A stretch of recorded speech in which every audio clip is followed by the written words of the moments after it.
Good evening, take 2 na to. Kasi inalam ko muna yung date, January 7. Bale, nandito ako ngayon sa aming sala at makita nyo, meron pa kaming mga ho-ho-ho. May mga Christmas decors pa, hindi pa nakakapag-ayos. Kasi hindi ko magagawa yan dahil hindi pa ako ganong okay. Diba? Ilang araw na ako may sakit talaga. 2 weeks, more than 2 weeks, pabalik-balik. Kahapon nahirapan akong huminga ng umaga. Nung una hindi, medyo malalim lang yung paghinga ko. Tapos bumangon ako agad, pinaganda ako ng breakfast si husband. Pagbalik ko sa kwarto yun, nahirapan na ako huminga. Hindi ko kagad siya pinaalis sa work. So, nag-okay naman. Ayan, malat-malat pa ako. Meron akong supposedly x-ray sa aking dito sa Friday, but I think reschedule ko kasi mahirap naman. Kasi dito maya minsan nauubo ko ng nauubo. So hindi naman siya madaling x-ray din kasi may ipapainom daw sa akin. 'Yon para makita yung sa neck. So anyways, happy ako. Nakausap ko si Mami kagabi. And talagang good mood. Tawa ng tawa ang Mami ko. Which is good, diba? Nandun din yung Ate Cynthia ko. Shout out kay Ate Cynthia. So, sabi ko, translate niya yung sinasabi ko kasi mahina na yung tenga ng Mami ko. Minsan din niya ako naiintindihan. So, ayaw niya isuot yung kanyang hearing aid na binili ng Ate Juvie ko. Shout out kay Ate Juvie. So, pinipilit niya na hindi naman mahina daw ang tenga niya. Minsan sinasabi niya, oo. Pero ayaw niya magsuot nung ganon. Ayun. Anyways, hindi ako nakakapag-vlog talaga. So, yung mga pinopost kong videos ay mga ipon ko lang na videos. Dahil nga, alam niyo na pag may sakit tayo, di ba? Parang wala tayo sa mood. Tapos, eto nga kumain na ako. May isang tilapia ako. Tig-isa kami ni husband, yung isa baon niya. Halos hindi ko rin nakain. Half lang. Tapos, basta halos, ganun ako, parang wala akong gana. Anyways, kanina may tumawag dito sa baba. Kasi pinabuksan yung pinto yung sa baba namin sa building dahil mayroon daw delivery. So, yun ang gagawin ko. Nga pala, naka-progressive glasses na ako. Pero ang problema ko, yung dito. So, order ako ng silicone na para dito sa nose. Kasi masakit. So, minsan, gumagamit ako ng tissue. Pwede naman, pero ayoko lang yung nag-iiwan siya ng mark. Ayan. So, eto na yung aking i-unbox. Papakita ko sa inyo. In order to ni husband for me. Kasi wala kaming mabili ngayon sa labas ng ganitong kamura. Okay, wait. So, eto na yung malaki pero napakagaang. Teka, buksan natin, ha. Hindi ko na kinuha yung stand ng aking phone. Sana makaya ko to. Nang hawak-hawak ko lang.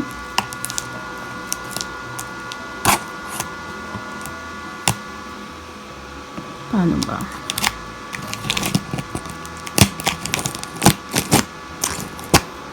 Yan.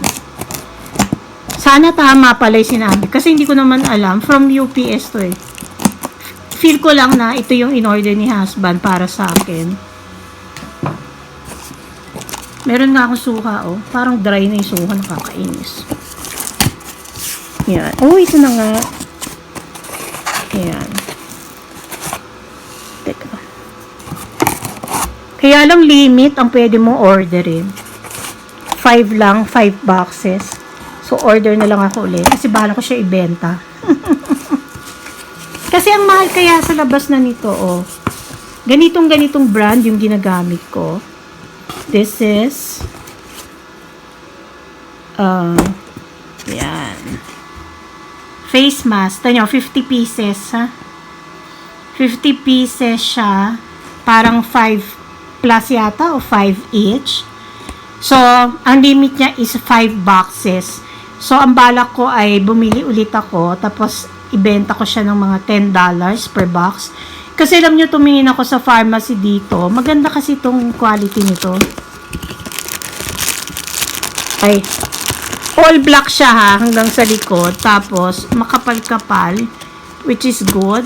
Tsaka, mas gusto ko kasi ito kaysa doon sa parang blue ba yun na ano, na face mask. Alam nyo ako, kasi sabi ba, ba't nagmamask pa kayo, wala nag-COVID? Hindi lang naman COVID ang pinagmamask ko. Bago pa po magka-COVID, ayan, bago pa magka-COVID, ay nagfe-face mask na ako. Para yon sa aking allergy.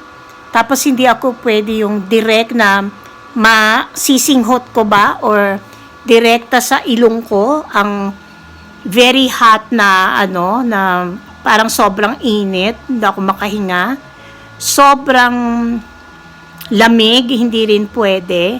Tapos during mga allergy season, bawal ako sa mga dust, pollen. So, yung mga nagsasabi, alam mo, iba sabihin, ang OA naman, nagmamask pa. Ay naku, bago ho kayo nagkaroon ng mask dyan na sa COVID. Nauna na ako sa inyo, ilang taon na ang nakakaraan bago pa yan nagka-COVID. So, yun, yung iba kasi hindi naintindihan. Nangingialam pa. Diba? Kanya-kanya tayo sa gusto ko magmas Diba? Hindi naman sila ako, hindi naman sila ang nahihirapang huminga, diba? Ayun, tapos katulad ngayon, ubo-ubo ko. So, pag nasa labas, syempre, pag umuubo ka ng ano, diba, nakakahiya naman. So, nagmamas din ako. Ayun, anyways, ito na yon. So, mission accomplished. Andito na ang aming in-order. Okay? Watch lang kayo sa mga iduduktong ko dito na videos. Magluluto muna ako ngayon. Ito, lulutuin ko. Ginisang patola. Tapos, di ba ang patola, madali siyang lumiit.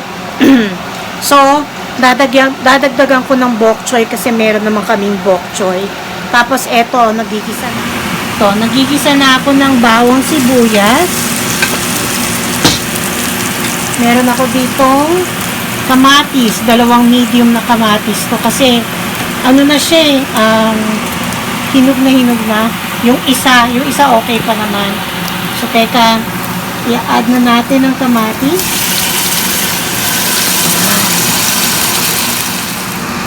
Lagyan na natin ng konting patis. Pauna lang.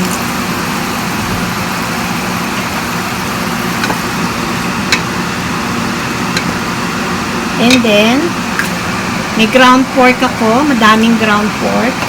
Nilahat ko na. Kasi liliit pa naman to. Tapos gusto ko kasi lagyan ng sabaw. Itong niluluto ko para mas masarap. Hindi naman yung sobrang sabaw. So, haluin ko lang to ha. Balikan ko kay mamaya. So, ayan na. Maglalagay tayo ng water.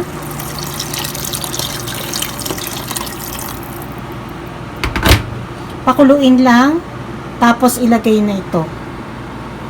Tinuturo pa syempre marunong kayo niyan. Tapos ito yung ano ko. Ito yung bok choy na ilalagay ko rin dyan.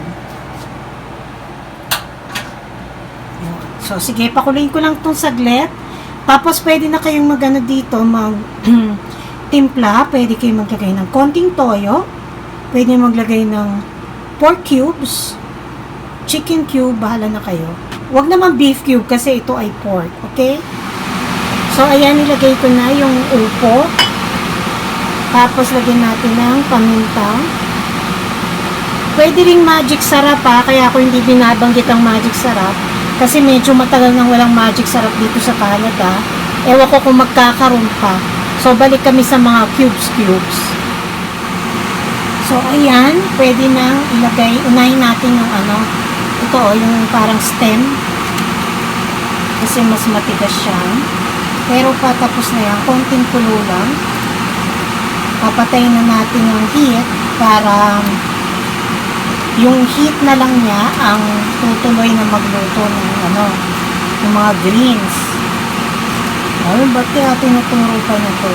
Actually, minsan nakikita ko, merong mga nagluluto. Sa bagay, kanya-kanya naman tayo, no? Para kasing, yung masyado nang overcook yung mga vegetables. So, para lang hindi masyadong lutong-luto. Kaya minsan nagsasuggest ako ng way kung paano siya lutuin. Yan. Pinipilian ko kasi hindi ko natanggal yung ibang stem sa hinalo ko pa rin sa greens. Pero yan naman pwede nang kainin ng yung half cook. Kaya lang unahin natin ito. Haluin ko lang. Dapat to ay timplado na bago pa ilagay itong bok choy. Kasi ito ay haluto na. Ayan, hinalo ko lang na ganyan. Still boiling pa naman siya. Pero hininaan kong apoy. Kaya ganyan. Ilagay na natin ito. Sara na ang heat. At pag na halo, alisin na po sa heat. Yung mismo ito, kasi may init yan, diba? Alisin na. So, yung gagawin ko. Tapos na po ito. Pang bukas to, ganun ako magluto minsan sa gabi kasi pag umaga, minsan masama ang pakiramdam ko. So, mas mabuti ito. Pag okay ako, tsaka na ako magluluto. Okay.